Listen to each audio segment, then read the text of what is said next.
Good evening, everybody. Uh, Welcome. We have a special guest with us, Cynthia Shilsky from the, is it LaGrange area, Cynthia? Yes, LaGrange area League. And she is also former president of the Cook County League. Is that correct? No, unfortunately, I'm back again. So Oh, president. So we have royalty amongst us. Yeah. Yeah. The Cook County League, as you all know, is an interleague organization that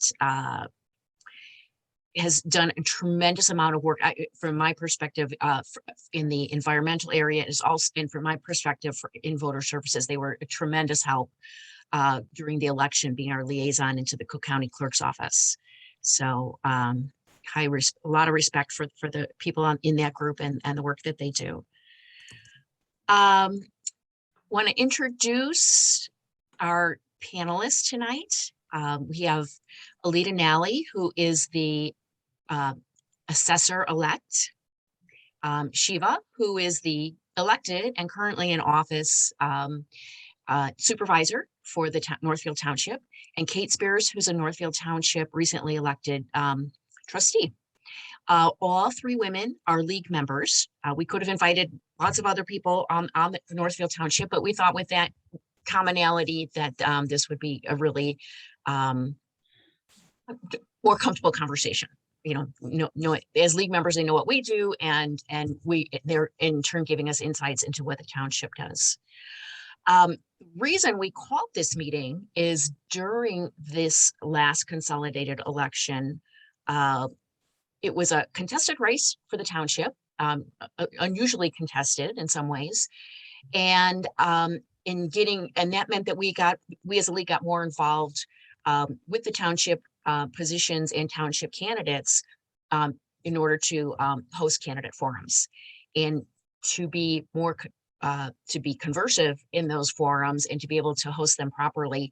We learned way more than we expected, let's just say. So we've got this amazingly effective government unit right here in our shared communities. And we just thought it would be fast. When people think of, well, what's going on here? We just thought it'd be fascinating for our members to learn more about what township government does and what each of the respective roles does within that township. So just to quickly open it up, I'm just gonna, because we have a small group here, when you hear township, what do you think in terms of what's your first thought? What services do they provide? What would you go to township for? Don't know is a fine answer, but it'd be good to get a sense of what this group thinks of when they think of Northfield Township. Jackie, do you want to start? Well, I think of the food pantry because we've heard so much about it during the pandemic and how much it was needed. And when it moved and was reopened a few years ago, we went to the open house and it was just so impressive and so well run and such an important part of the community. The part of the township that we've used is the recycling services that are provided on a township level for things that you can't recycle any other way. Good point. I forgot about that myself. Mary Hummel, what do you think about when you think of Northfield Township? I think about the county assessor because I had a couple of occasions to speak with them and they were extremely helpful. Great. Janet, any thoughts? Well, in addition to the services already mentioned, I used to serve on the Human Services Review Commission, so I think about the nonprofits and agencies that the township funds across its jurisdiction to support residents. Cynthia, any thoughts when you think of township? I know yours is different, but. Right. I'm in Lyons Township and we have a lot of issues with our township. So, but I do think of the services of the assessor. The other thing is I think they're in charge of highways. I mean, that's why I keep hearing that you can't get rid of the townships because they take care of our highways in some respects. It's sort of a level of government, I think, that goes way under the radar. like whatever they do, no one really knows. And when they have to elect these positions, they're positions that are people really don't know much about. As you've indicated, you learned a lot at your last election. And I think that that does sometimes open itself up to issues with that particular level of government. And it's also a long-standing one. I mean, it's, you know, townships were from the beginning of Illinois. So it's an old form of the government and how the state was governed. Janet Kitlis, yeah, go ahead. Oh, Janet, your speaker's not on, Janet. You're not muted, but we can't hear you. All right, if you want to play around with that a little bit, we'll come back to you. Laura Saylor, any thoughts? No, okay, Jane. No, There's Laura. I was unmuting. So I really don't know anything about the township other than the food pantry. So that's one of the reasons I was really excited to hear this today, to understand more what they do. Good. Okay, then this is for you for sure. Jane, any thoughts? I have many times gone up there and they've helped me with my taxes for the county on it. And, you know, what do I do and what are competitive other facilities or houses in my neighborhood? Am I paying too much? Am I paying too little? And generally I found I was always paying too much for years, apparently, until I discovered that I could go there. Great. Karen, anything that comes to mind when you think of the township? Basically food pantry and real estate taxes. And I'm looking forward to hearing more because I think it may have been Shiva who alluded at a meeting we were at, you know, to more of the human services aspects and thinking about the highway, you know, that's also an important aspect. So thanks for being here tonight, ladies. Sarah? Same thing. Food pantry, the highways and the recycling, especially the facility they used to have up on Lehigh, just north of me. So, and thank you for being here. Henrietta, anything to add? Hey there, Richard and I are both here, but we're eating dinner and didn't want to subject you to that.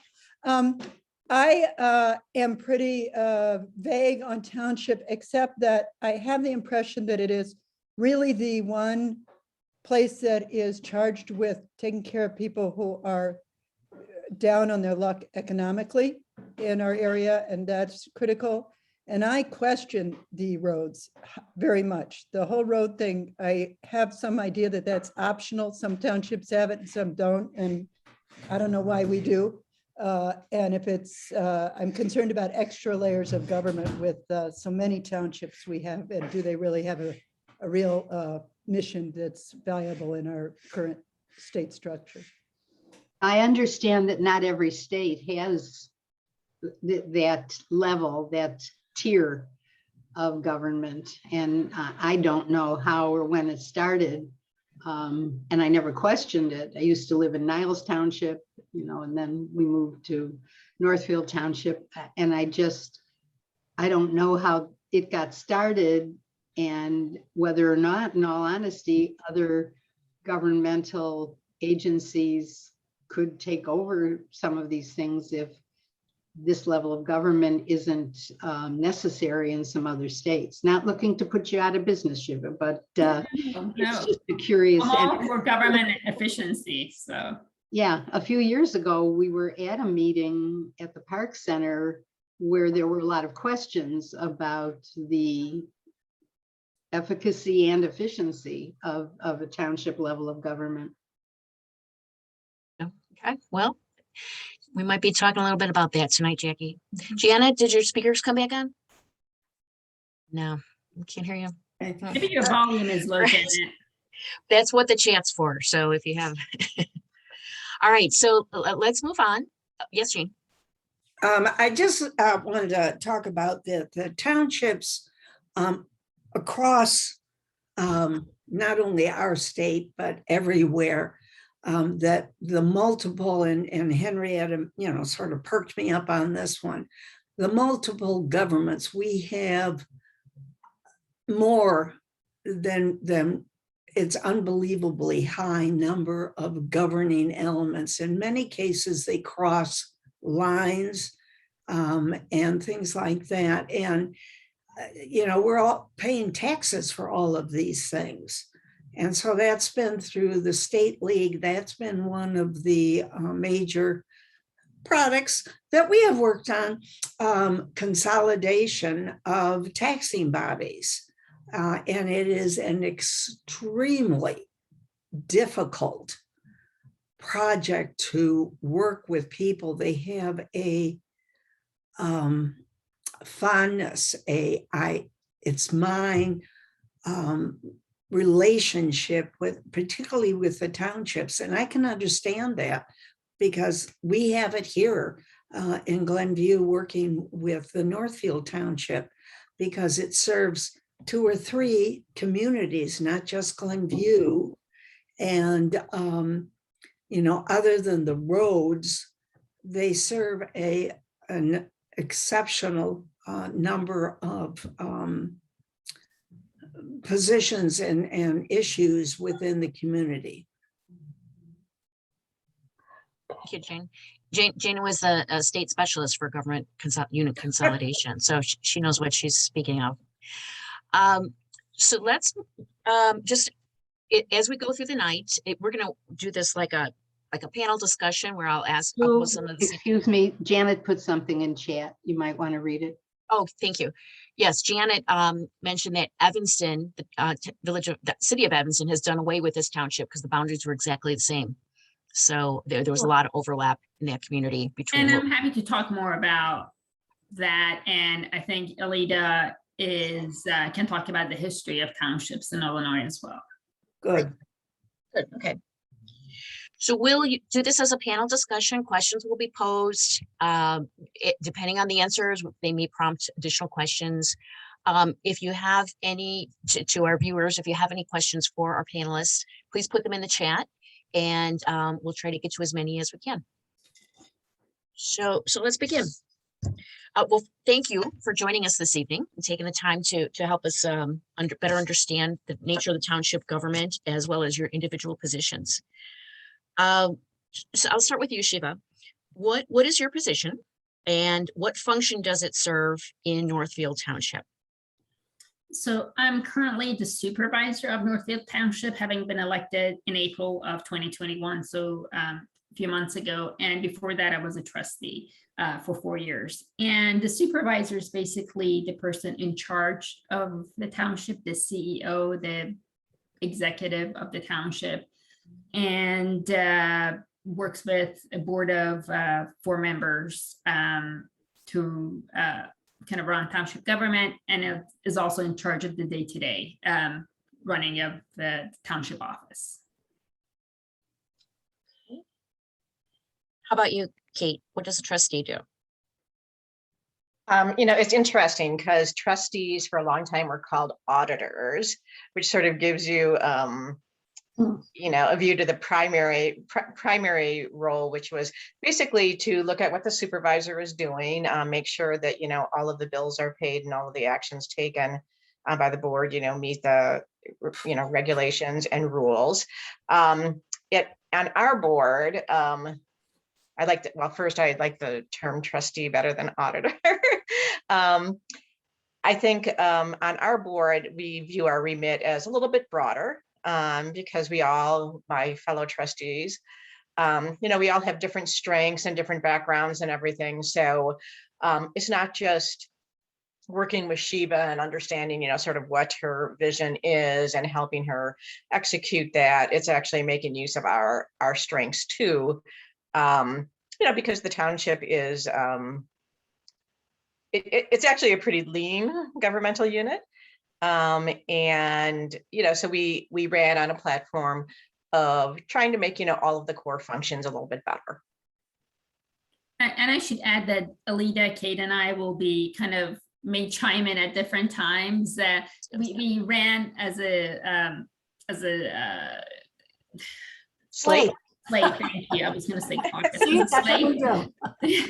So we ran so well together and we worked so well together, and we all understand each other's jobs very well. So if someone forgets something, someone else may chime in and finish that. And one thing that I wanted to say about the trustees is the trustees that I ran with, they were so wonderful. They are so wonderful and so talented. That I take every opportunity to get them involved in helping out, so that I don't need to outsource something or hire for example, Kate can later speak, but I don't want to deviate too much from what we were talking about right now, but just want to give this example that Kate helped us put our RFP together for communications. Because she comes from that marketing and communications background. We have someone with finance background that, went to all our bank meetings with me, and looks at the financial stuff with me. So everyone has what we call the superpower on our board, and we work very collaboratively and well together. And that's something that, as a trustee, when I was a trustee, didn't experience, and I'm really happy to kind of use the talents of the board members. How many trustees are there? Tell us how many. 4. And were the trustees on the slate chosen for these diverse talents, or was it just fortunate circumstances that some happen to have the right experience for the right job at this point? I think they were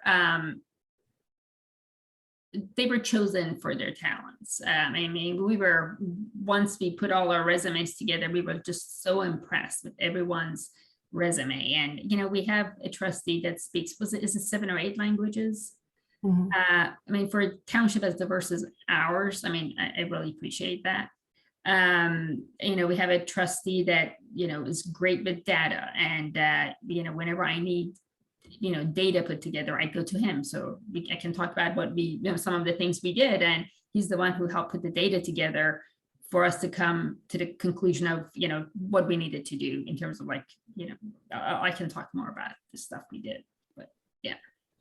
It's interesting. It's interesting for me because we were 7 strangers. We did not know each other. And we basically didn't really get to know each other because it was Zoom time, right? So we couldn't really see each other. We actually only met once in the parking lot so we could have our picture taken, standing 6 feet apart in a parking lot. And then from there, we just would Zoom on Tuesdays nights and got to know each other.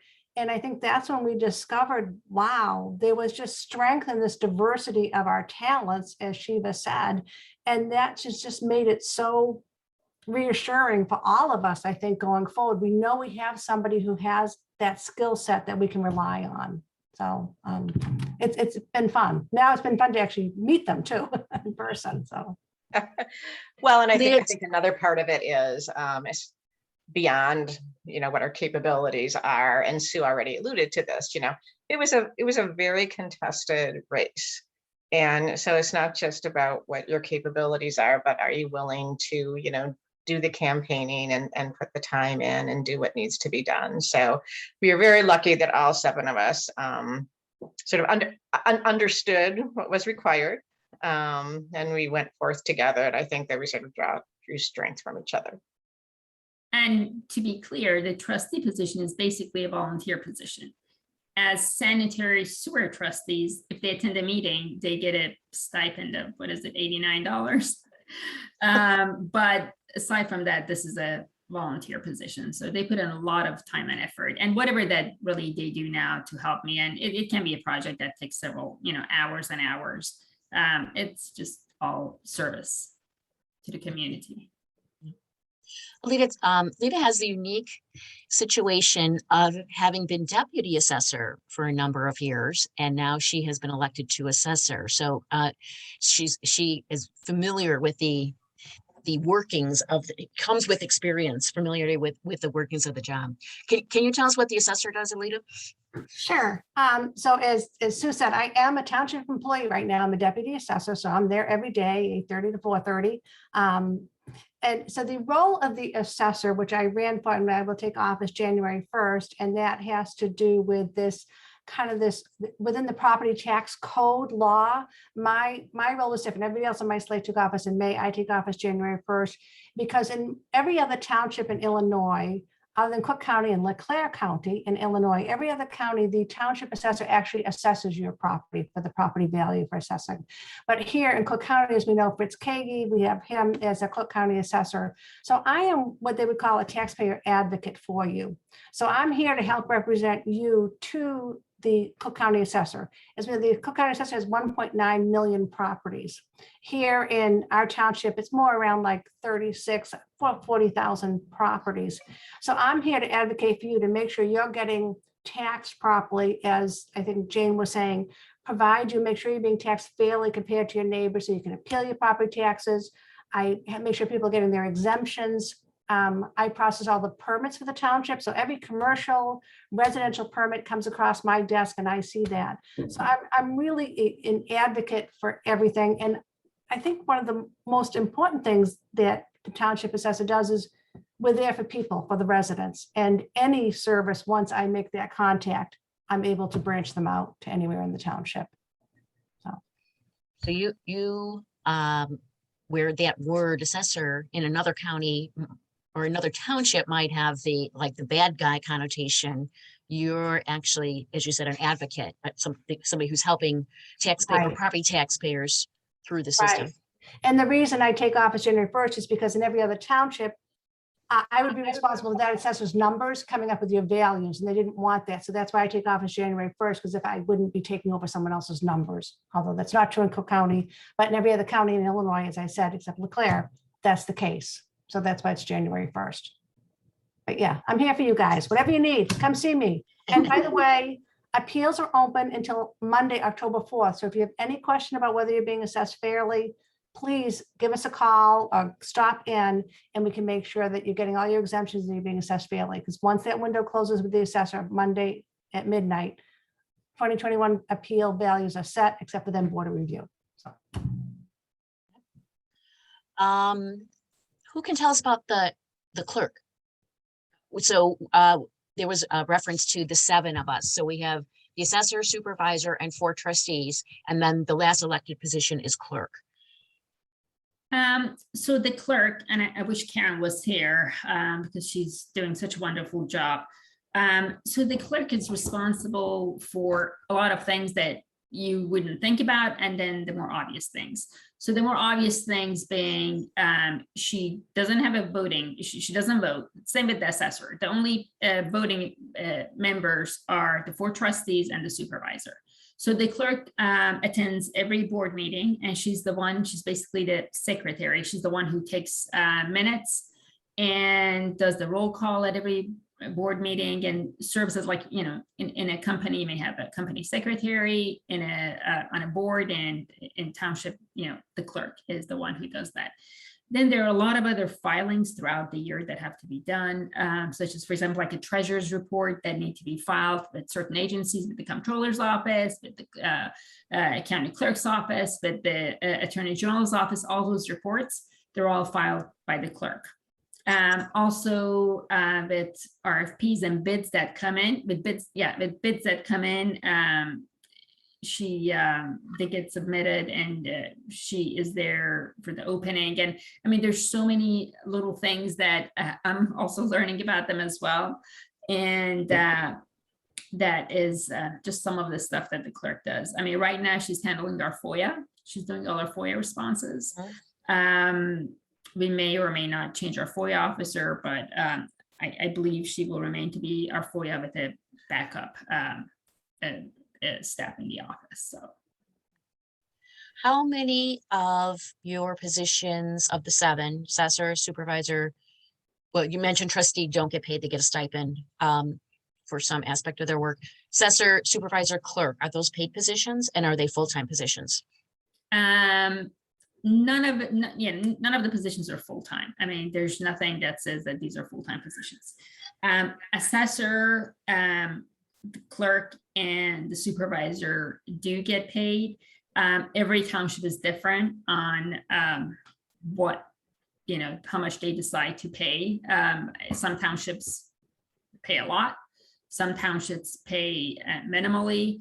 I think we kind of fall somewhere in the middle. And I haven't studied every the pay history of every township, but we're somewhere in the middle. It's I would say it's relatively, I don't know how to put it, nominal is not the right word. I mean, with trustees, it's nominal, obviously 90, but these are, positions that I think that clerk may, and this is all public information anyway. I think the clerk may make something in the neighborhood of 16 to 18,000. I'm not sure. The assessor, Alida, you may know. I know you're getting a pay cut.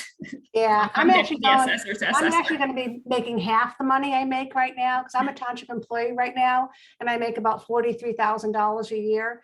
And as township assessor, I'll be making $23,000 a year. So it's technically a part-time job, although it'll be my only job, and I just have a passion and an advocacy for it. So I will be there a good chunk of that time. So yeah, so I don't think any of us are in it for the money. It's really a lot of community service going on. No one's going to get rich here at the here doing any of this, and yeah, so it's part-time for me as well, but yeah, to my husband's chagrin, yeah. I've always thought that part-time work was kind of the worst, because what's 50% of whatever it takes to get the job done? That's exactly. Right. Yeah. Right. And you can put in as much time as you need to. If you're leading a project, or you're trying to launch something, and obviously you're going to put more time in, that week or for a few days, and then it sort of goes, like this. But it's all about understanding what your focus is and managing to that. Yeah. How many staff are in the township office? How many paid staff? We have 6 full-time and 2 part-time staffers. Does that include the pantry staff? Yes. Yeah, we are pretty lean. Yeah. I mean, like, I know Niles Township has their township coordinator and 3 or 4 other township, food pantry coordinator and 3 or 4 other food pantry employees as well. We rely on a lot of volunteer help at our food pantry. And we have volunteers who've been there many years. Yeah, we have one paid pantry coordinator, that's it, and the rest, like Shiva says, all volunteers. So we are lean and mean. If someone's out sick, it hurts. I'm telling you, 'cause I'm there every day. If someone's on vacation and someone else calls in sick, boy, we're scrambling. But we scramble. We answer every phone call when they come in.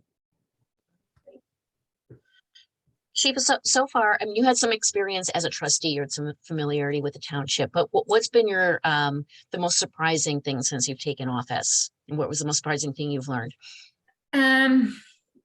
Well, I'm really proud of the professionalism of our staff.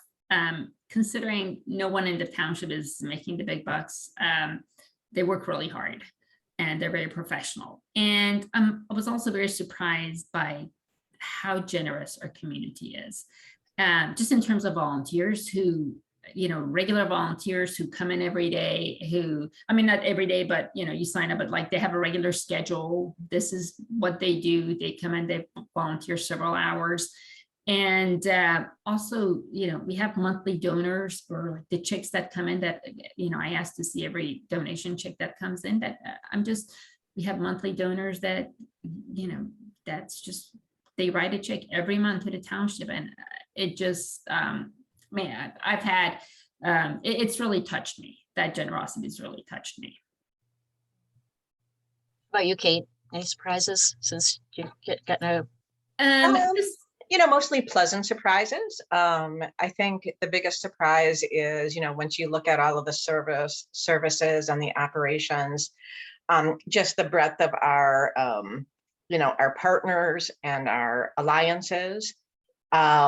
It's really gratifying to see, so many, individuals, organizations of all different varieties and sizes, help the township. But that also, brings sort of a complexity. Like, I'm still trying to get my arms around exactly how everything gets into the food pantry, and if that is, the most efficient way of doing things, or, who who exactly, you know, or what the lineup is of, you know, housing assistance partners, because I think that will actually be a very important thing over the next 5 or 6 months. So it looks like it's a small office, but it's actually very complex because it's sort of like, you know, an onion. There are all of these concentric circles of partners and alliances.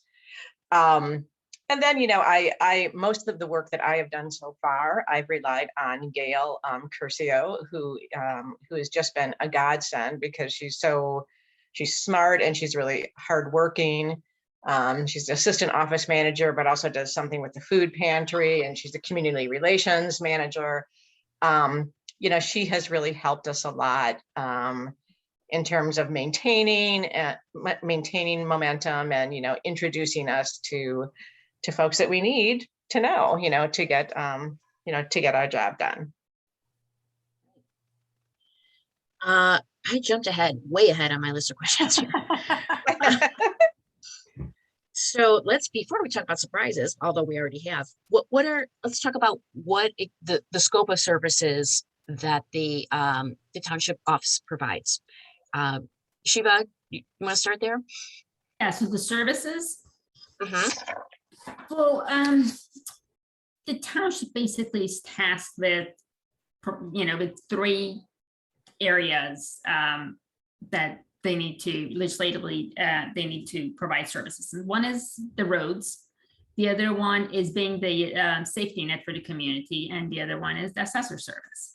So Alida's touched on the assessor service, and the roads, it's something we can talk about. So I just want to focus on the social safety net. So we've got the food pantry, which is its own entity. It's a 501c3. And we also have a social worker who helps people with the, you know, access to being the social safety net, the township being the social safety net. The social worker is the person who does the interview for emergency assistance, which is available once a year for families who are going through special emergency or circumstances that need financial assistance. Then we have general assistance. We have the LIHEAP, which is the window is just open for all the LIHEAP applications, and we're very busy with that. That's low income home energy assistance program. Then, you know, our social worker may help people that sign up to SNAP Medicaid benefits. We've got school supplies for the our back to school program. We've got a prescription drug assistance card. We have we serve as a basically referral, whatever that we don't provide, or like maybe we can only provide a certain amount for rental assistance. We refer people to all the other agencies that are our partners. Let's see, we have a dial-a-ride program. So based on income, it's a subsidized taxi service program. We do passport service. We've just started doing that again. I think it was a month and a half ago, and that was very popular because we take, it's a one-stop shop. People come, all our employees are passport certified. So people come, have their photo taken, they have their applications there. Our staff goes through, processes it, and mails it for them. And we also have a public notary service. So these are just all the basic services that we currently provide. And one of the stuff that we talked about when we ran for office was to expand on these services. For example, I would really like to be able to provide a Medivan or medical van, so that for residents who are disabled or elderly, and the dial-a-ride program is income-based, they may not qualify for that, or that the taxis a lot of times don't have wheelchair accessible vehicles. So being able to provide that medical van for them to get them to their doctor's appointments and other appointments, that's something that I would really like to look into providing. And also providing office hours for in our township, where like when people come, for example, to pick up their food from the food pantry, they can access free legal aid. And we have partners there that we refer people to, but if they wanted to meet with a lawyer one-on-one, that's something that they could do. And spacing is an issue, so there are always challenges, but we're just looking to see how else we can help people. Right now, we're doing a survey it's just limited right now to our food pantry clients. So when they come to pick up their food, we ask them to fill out a survey, and we have a list of long list of services that they would like for us to provide. They would, that we currently don't, and they would like us for us to provide. So we're doing this basic survey, and I think based on that, we'll expand that. And once we get our communication, Kate can talk about that communication plan rolling, then we'd like to send a township-wide survey to just see what people need, what services people need that we can provide. That sort of leads to my next question. So as long as we're on that topic, tell us more about that communication plan. I think I saw in the minutes that there was has a proposal gone out, or an RFP? So that, as you mentioned, a lot of thought has gone into that. So what did you perceive as the need behind it, and what you hope to accomplish? So, it's interesting because as you did your little, survey, what people thought about, when they thought about the township, and it was sort of the same as what we heard when we were campaigning, right? Some people understood the food pantry. Some people understood, the grant program for the human service organizations. But really, no one had a full understanding of what the township must do and what the township can do, and sort of where we sit in the, the universe of governmental units. So, it's hard to make a case for a strong township government and, get support for new programs if no one really understands what you do. So the biggest driver of the communications work was, just sort of a lack of information. And, like even today, when you go on the website, you could probably find something about each of those things that Shiva just talked about, but it's not really organized well. And, after 20 minutes, your eyes start, floating away and everything. And we just didn't do a good job of explaining what the scope of our services was and why it fits a need that isn't, met by the village governments or Cook County, or the state. So there was just a real lack of understanding. So we actually launched an initiative in July. We developed an RFP, a request for proposal, that we sent out to both the incumbent communication providers and also some new people who were referred to us or that we knew of. And then in August and September, we looked at various proposals. We interviewed them again, interviewed all the bidders again. And then I think it was a couple of weeks ago, actually, we made a recommendation to hire 2 communications firms, and the board approved that recommendation. So even as we speak, there is a Glenview-based company who's working on redesigning the web and also doing some branding work to sort of clarify, what we stand for and what our core values are, that can be used in all of the communications. And then there's another firm that actually has some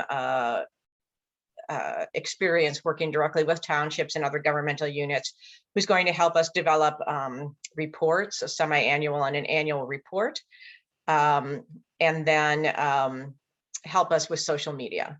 So hopefully by January, you'll see a big change in both the frequency of communication and the content that we use, the content of the communication.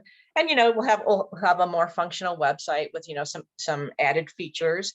So it'll be a little bit easier to use and access features and contact us, frankly, if you have, questions or suggestions. So I think we're happy and I think we're excited. The staff was very excited to be involved in it, in the selection process, and they participated in a little brainstorming session. So I think, in a few weeks, we'll probably see some proposals, and October and November will be given over to the communications work. That's great. Sounds like a big initiative.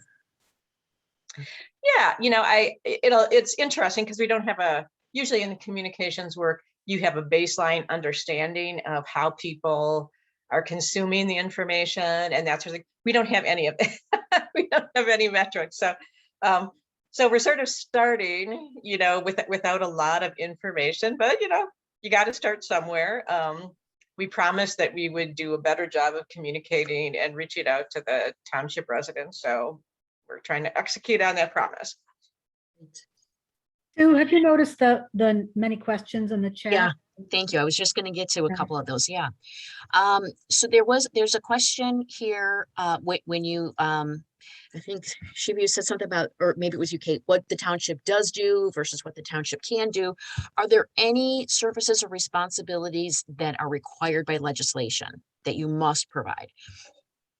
So the emergency assistance, the general assistance, those are, you know, I mean, in a way, the township's role is limited. There's only, you know, we can do things that are specified in by law, and so emergency and general assistance are definitely the two things that we are required to provide. And there's a whole explanation of, but you know, the categories. Like for general assistance, it's very specific about who can qualify and who can't.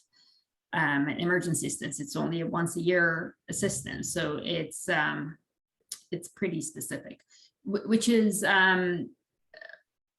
part of the reason that I'm going to talk about one of the new initiatives that I'm looking into. It's just part of the reason that I'm looking into expanding the scope of the food pantry, because right now the food pantry is only providing food, and which is great. But what I would like to do is, you know, our township lawyer is working on that, is expand the scope of food pantry and have an angel fund be, this fund that I'm calling angel fund, be a part of it, where people can elect to have their donation go, monetary donation go towards food or go towards angel fund. And the angel fund would provide assistance, would enable us to provide assistance for people who otherwise don't qualify for other types of assistance, or their income may be $25 over, you know, what qualifies them for emergency or general assistance, but they desperately need help. And it will give us more flexibility in being able to give those people grants to see them through their hard time. So that's one of the things that we're working on. And I would also say, Sue, that being assessor representation is also legally required if you have a township, because you cannot have taxation without representation, right? And because it's Illinois state law, it's Illinois state code that dictates the township. So therefore, you have to have that. I know Evanston, as we talked about, they eliminated their township because it was contiguous with the village. But if you have a township, you have to have a township assessor to help represent you and the constituents of that. But, you know, for instance, you know, most townships have, you know, what we call a human services commission, where we accept, you know, proposals and provide grants to various organizations in the township. But, you know, human services is a really broad category. You know, we have provided grants to, you know, mental health organizations and youth service organizations and those that help seniors. But I actually, one of my interests is, you know, exploring whether we should be working more closely, or we could work more closely with, you know, the biggest employers in the township to do more job training. You know, whether it's, you know, going into the schools or having job fairs or something like that. That to me is a human service. You know, people need jobs, people need to make money. Not something that traditionally the Human Services Commission would do, but, you know, something that the township could be involved in, or at least support whatever is going on in that area, and supported by other governmental units. So I'm glad you brought that up. So the township collects money, you provide some services to individuals, and then you give big chunks of it away to organizations that are not township organizations. How does that work, and why do you do that? So The Human Services Commission. Right. So the human services, so, you know, that comes from the town fund, and the Human Services Commission it's a structure that was put in place before me, and it's basically members of the public who apply to serve on the Human Services Commission, I believe for 2 or 3 years. And it's an odd number so that we don't have a tie decision. And once a year, and we've already sent the paperwork, once a year, we ask human service organizations in our area who serve township residents. I mean, they have to be serving our township residents to apply for grants. And these are basically not-for-profits that they get the bulk of their budget from grants from us, from, they do fundraisers, but most of their money comes from grants from us, the villages, and other entities. And that's how they provide services. So instead of us, for example, providing mental health service in our office, we fund an organization like, let's say, the Joslin Center or the youth services to provide that service to our township residents. So you're actually this year outsourcing we to an increased- organization that is more specialized and special, equipped to it has provide more that expertise in that, in services you might otherwise provide. Yeah, and remember, again, township is the social safety net for the community, and that is a part of services. I mean, those services are what people need, and we can't provide everything in-house. And we just recently, actually, in the budget that we passed, and that was challenging because we took office on May 17th, and we had to have a budget passed by the end of June. So, so I need to talk to my state reps and senators about changing that date. But in the budget that we passed, we increased the human services funding because we really need, especially the need for mental health and services for the youth and the need that we have post-pandemic. We really needed to increase that to be able to help more agencies. So I have one more question, then we're going to get to the detail one that asked by our audience here. So there was some conversation during the election about a large reserve, and then some back and forth about, yeah, it's there, but it's not necessarily available for spending. So can you tell us how you're able to tap into those monies, and which of these initiatives that you're talking about that they will fund? Well, so can you explain? So for anybody, people on the call here, what was it, about $4 million reserve? Right, in different funds. So I can talk about some of the things that we're doing. For example, with the increasing the fund for the human services, we've almost doubled how much we're giving out in grants to human service agencies. We have, so that's one way that, we're kind of getting down to doing that. And also, with providing more services that we talked about, I mentioned the Medivan. I mean, those are services that we can definitely be providing and using the funds for that. And I know that, having worked in this community and worked for our state legislators, that's a big need. And even in our office, staff will tell you, people call our office regularly for, is there a medical van or anything, transportation service. Transportation is a big issue. So that's something that we're looking into to help provide and have it, be sustainably funded and help bring down our reserve, because if the money is sitting there, it's not serving the taxpayers. Right. And with the food pantry, I talked about one of our trustees who's a data person. So he analyzed inflation and the need in our township.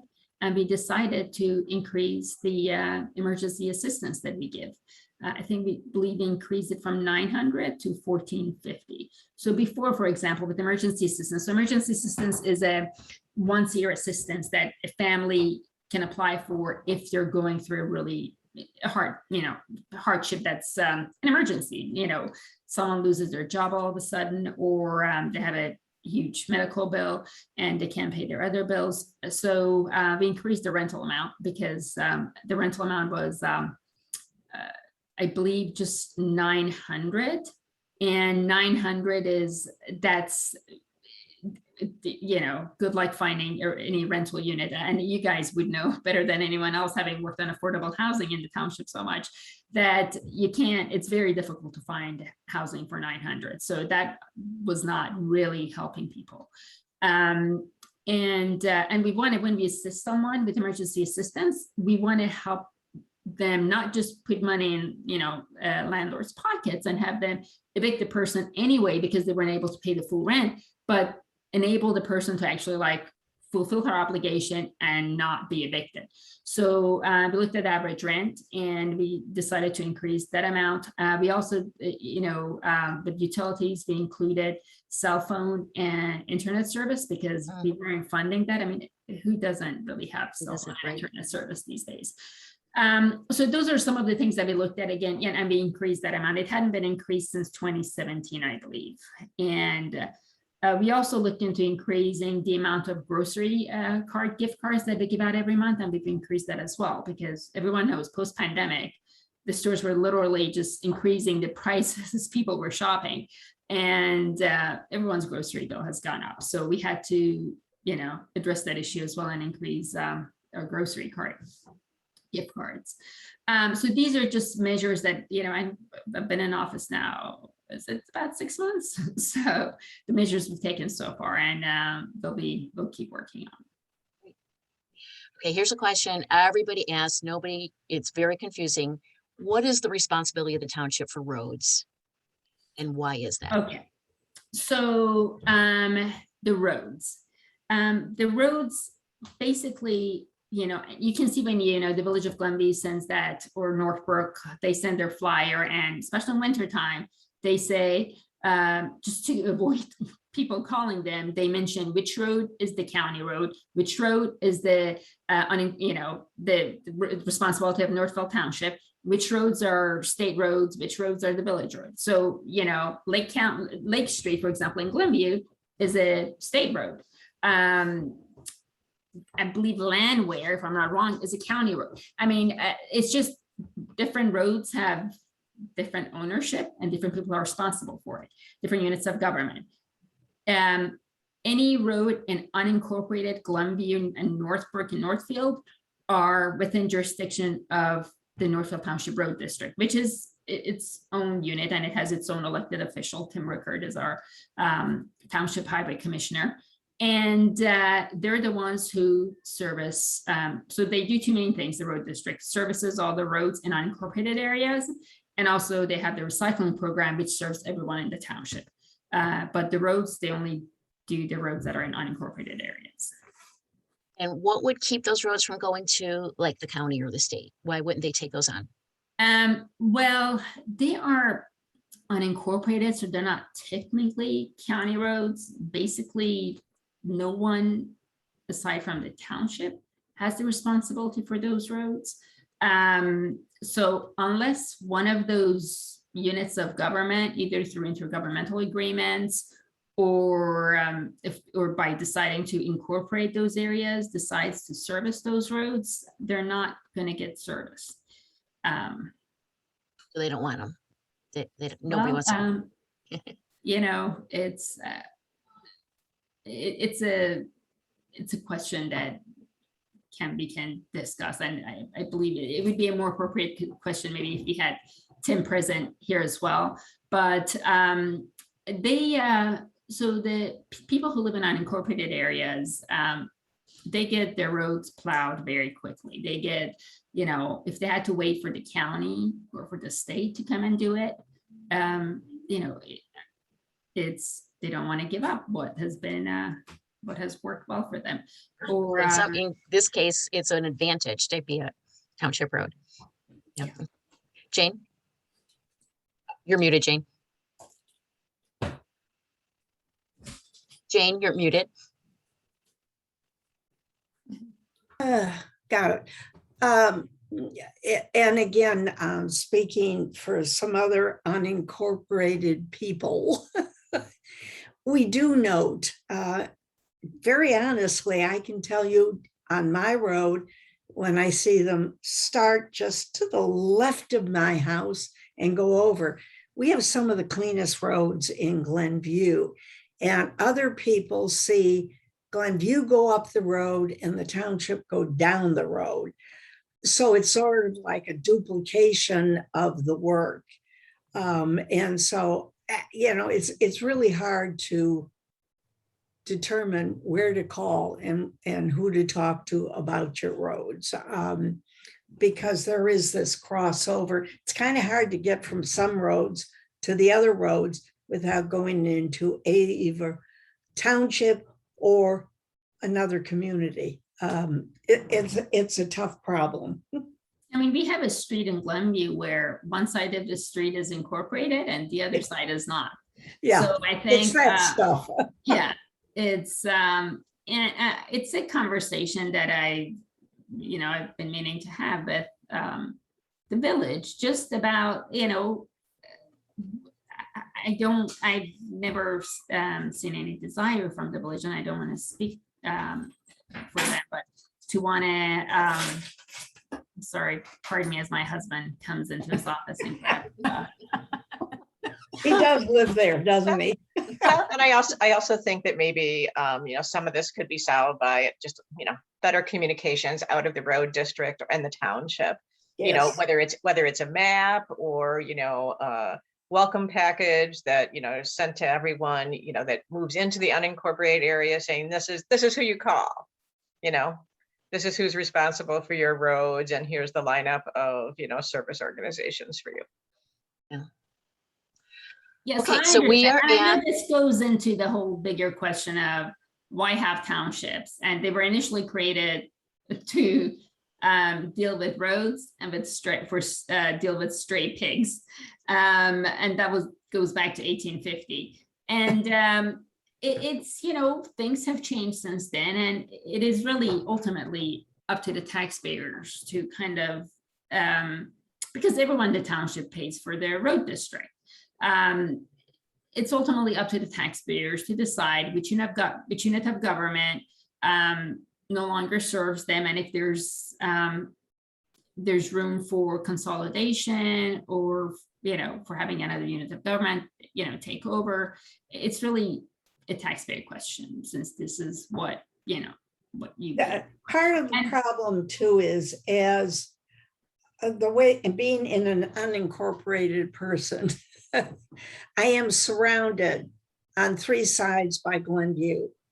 Across the street's Glenview, to my left is Glenview, behind me is Glenview, to the right of me is not Glenview. It's just county on it.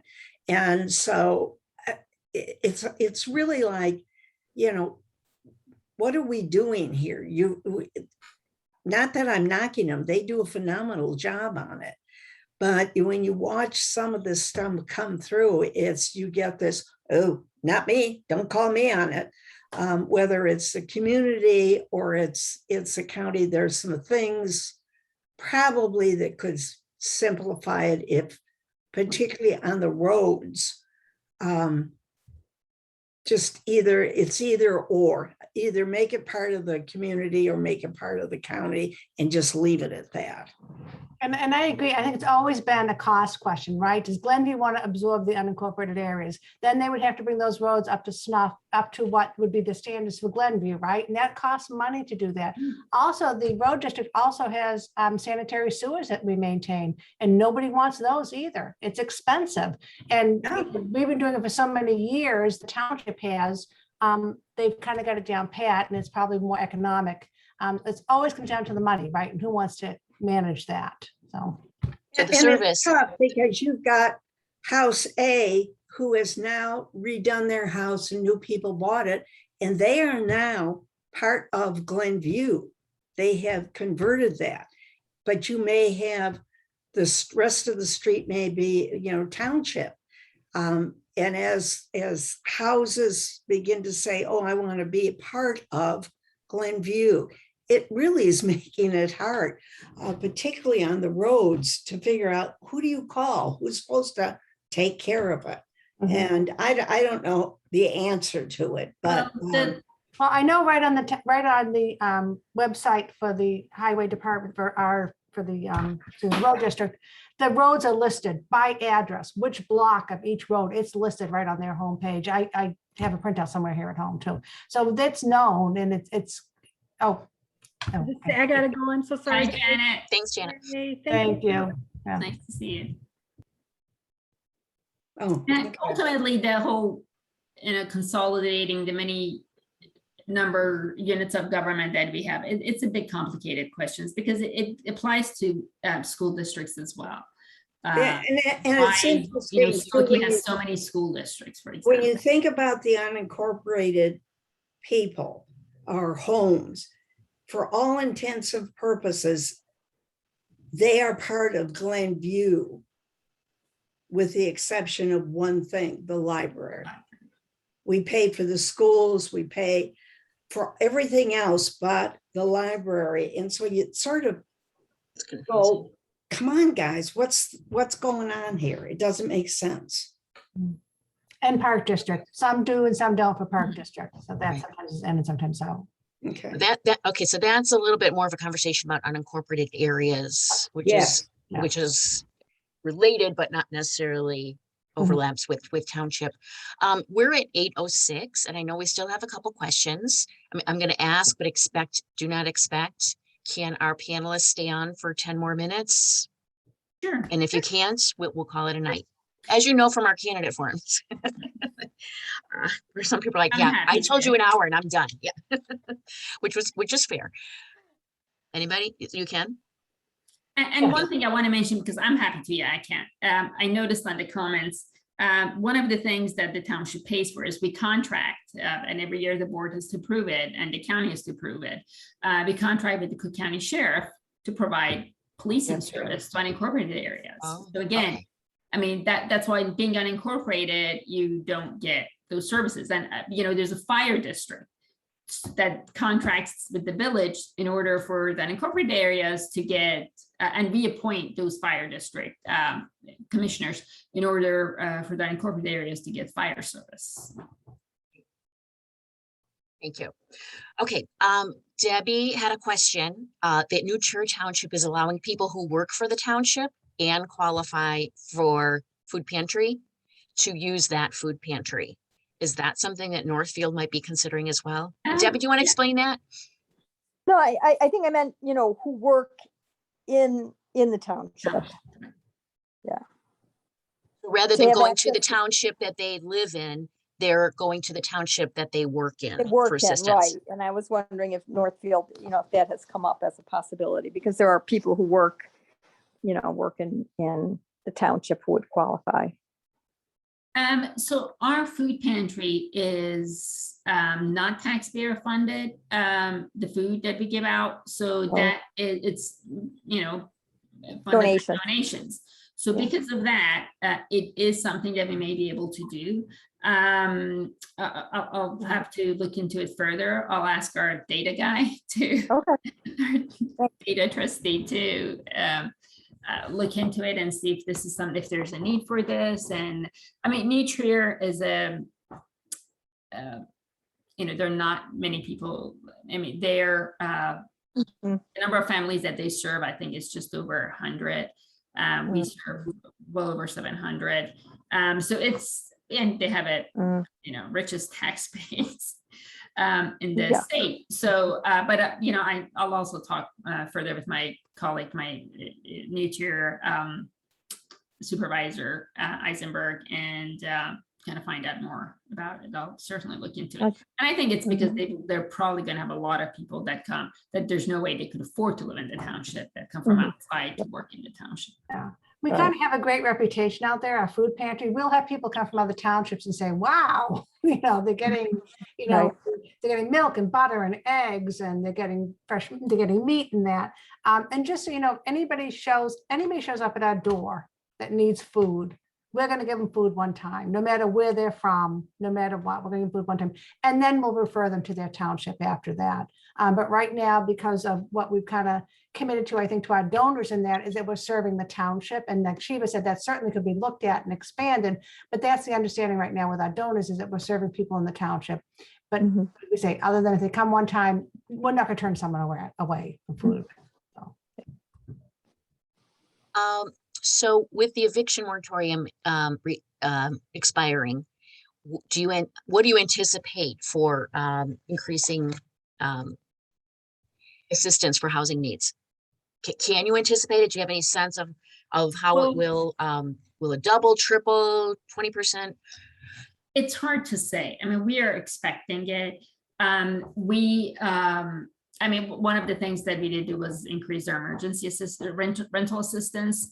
And we're also partnering with other organizations in the township. For example, Gelfand Foundation, that's the charitable arm of District 34, although, you know, they're an entity, they're a not-for-profit. But talking to them, and there's, you know, there's Sister Pauline's Needy Family Fund. So all of these organizations, if you're able to give someone to help with, I believe, you know, it's 1,200. I'm sorry, we just increased it, so I don't have the numbers right off the top of my head. 1,200 the rental, and the person, you know, owes back pay and rent of 5,000. Then they can get parts of it from, you know, maybe apply with, if they have kids at District 34, apply with Gelfand Foundation, or go to Sister Pauline's Needy Family Fund. And also we refer a lot of people to Connections for the Homeless, which received a lot of money, and they're really expanding their staff and services to be able to, you know, deal with the rental issues that we're expecting. We're also trying to, as I said, one of the problems that we saw was so many people do not know about our services. And we have to kind of take the services to them, make it accessible and available to them in their own language. And you know, some people don't have transportation, you know, where they live. And we're doing this pilot program in, I believe it's October 23rd, where we're going to do a service fair at Sunset Village. We're working on getting people vaccinated there, the Johnson & Johnson one shot. North Shore is looking into having people there to deal with vaccine hesitancy and you know, help people get their blood pressure. And also our social worker is going to be there with a couple of other people who speak several of the languages in our area, to talk about all the services that we have available through the township.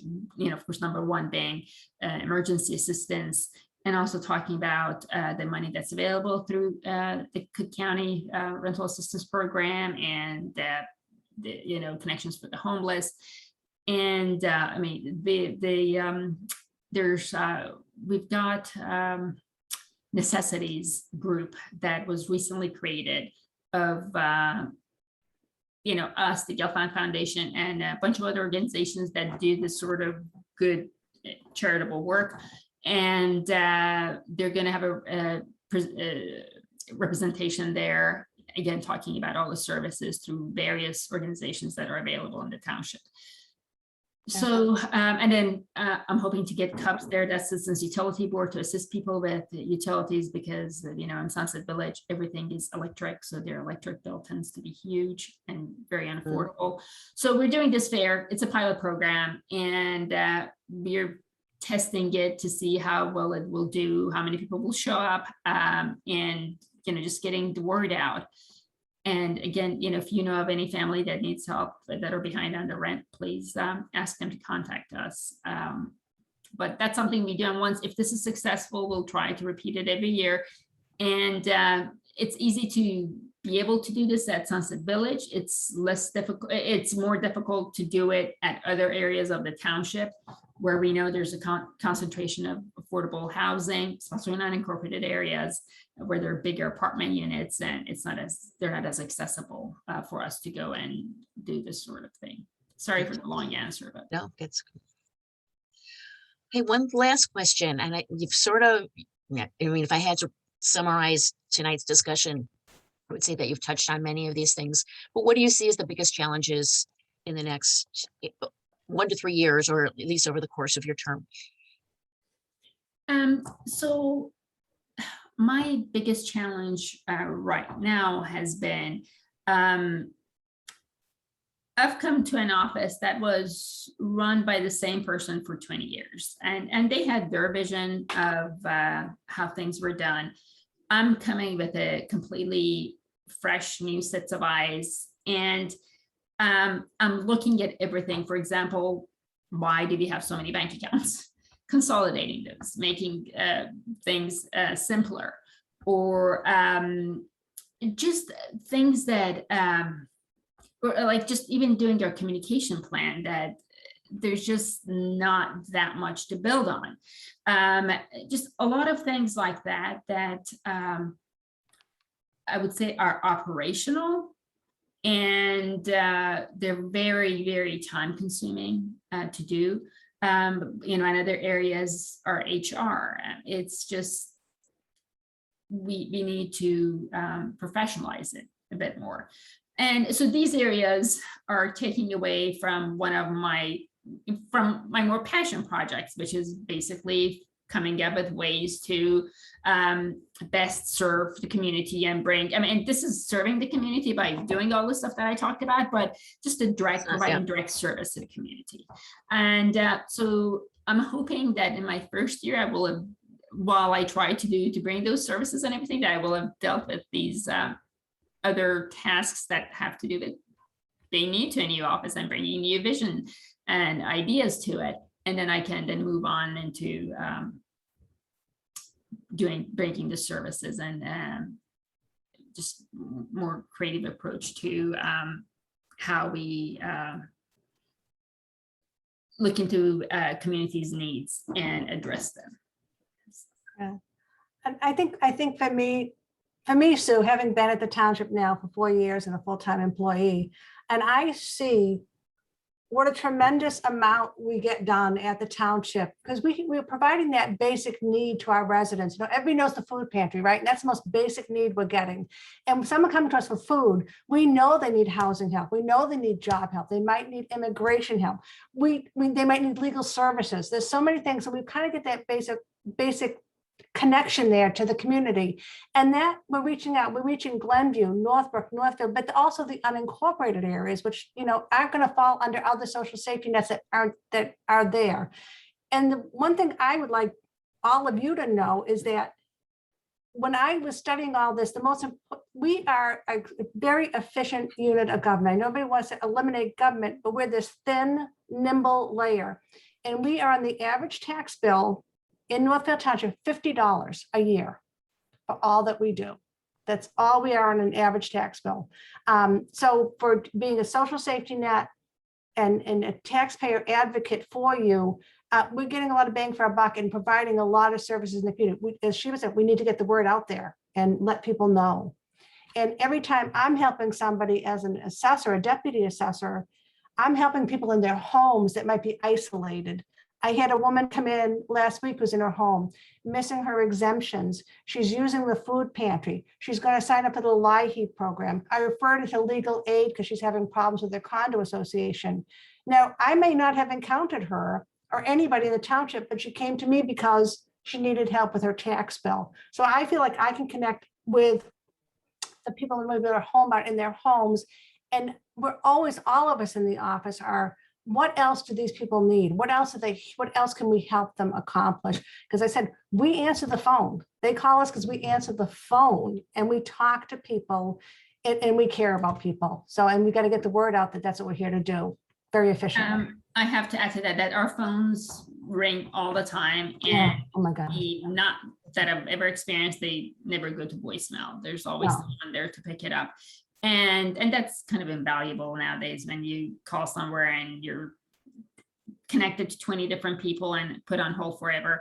And when we kind of touch people where, you know, like Alida said, helping someone with their assessment, we also learn about their other needs. And then that leads us to providing other services. So we had an incident last week, and based on that incident, we're now setting up putting together a list of people that our office will do a weekly call to, kind of do a wellness check, especially with seniors. That's something that we've just started doing, based on an incident that we had last week, because we can't call the cops every time. I mean, we will, but it's nicer when they have a connection with the township. They know us when they get a weekly call from us to just make sure that they're doing okay. Yeah.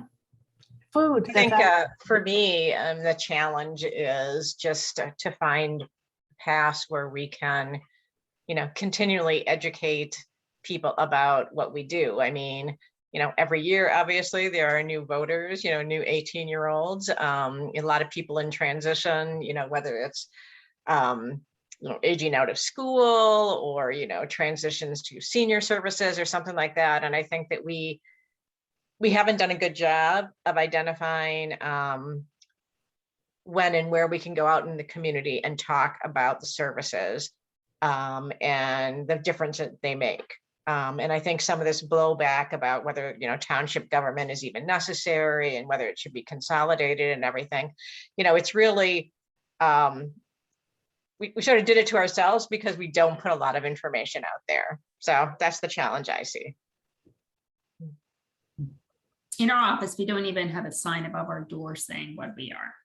We don't have, I mean, that's another thing. When I talk about these operational things that I have to work on, once we do our logo, I have to, we'll have to order signs for the two different turns into our office, just so people know where we are and that we exist. No one knows. Yeah. Well, I asked for 10 more minutes and you gave us 15. I appreciate it. And thank you to everyone who was able to stay on the line, the Zoom. This is, from my perspective, may I speak for others, very informative, very helpful, and it's a conversation that we'd like to continue. And I look forward to the league finding ways to interact and support you in your initiatives and in your objectives to be more forthright in the community and more connecting with the community about what the township can provide for us. And I just wanted to thank the league for always being the most well-informed voters in the community and taking the time to learn. And also for the donations you guys made for both the collection of the food and also the generous check that I received today at the township. So thank you so much for that. You're welcome. Thank you, members. All right. Well, we'll cut it off here then. Thank you very much. And everybody have a good evening. Thank you. Bye-bye. Bye-bye.